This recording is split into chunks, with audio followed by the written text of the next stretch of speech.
For the moment, we turn to France. Next month, 48 million French voters will choose their next leader, the next president of the French Republic.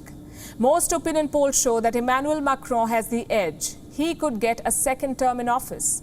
But another name is slowly emerging as a favorite, Marine Le Pen, a far-right politician who also contested the 2017 presidential election. She did not make it then, but does she stand a chance this time? Our next report explores.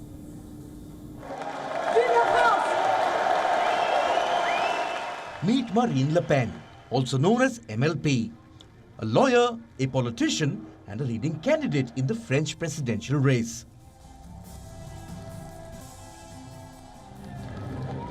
In 2017, she lost the race to Emmanuel Macron by a margin of 10 million votes. In 2022, the chances of her victory seem more probable. Le Pen herself says she's rising like a phoenix from its ashes. I'm like the phoenix rising from its ashes. Don't seek to put me in a box because I don't fit in any mold. I'm a patriot. I do what is necessary for the French people.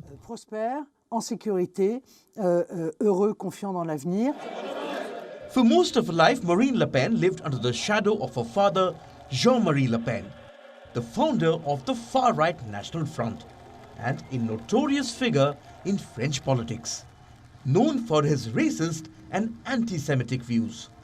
Throughout her career, MLP too has upheld similar views.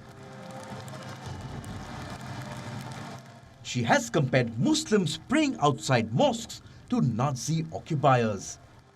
She has been accused by Israel of denying the Holocaust. She has even called globalization a threat to French society. But since 2015, Le Pen has tried to change her image and detoxify her party's far-right policies. It all started with a decision to expel her father from the party, who had called Nazi gas chambers a detail of World War history. What followed were a series of political reforms and a change of stance on issues like gay rights, death penalty and abortion. But criticism from within her party's ranks made a full revamp rather tough. Le Pen did tone down the rhetoric, but could not fully abandon her party's agenda. She continues to oppose immigration and wants the children of immigrants to be refused access to school education. She still believes in political isolationism and considers multiculturalism a threat. And internationally, she's in favor of closer ties with Russia. Her critics say that's because she receives funding from Russian banks. In October 2014, her party reportedly borrowed £9 million from a Russian bank to finance its election campaign. What's more, her party's election pamphlets for this year showed Le Pen shaking hands with Vladimir Putin. 1.2 million copies had been printed.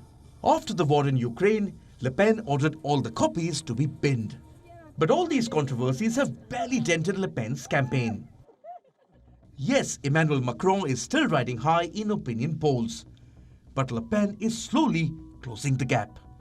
Last we checked, she was trailing just 6 points behind the French president. Political pundits say in the days ahead, this margin could narrow even further. Some even suggest this election could end up in a tie. WION is now available in your country. Download the app now and get all the news on the move.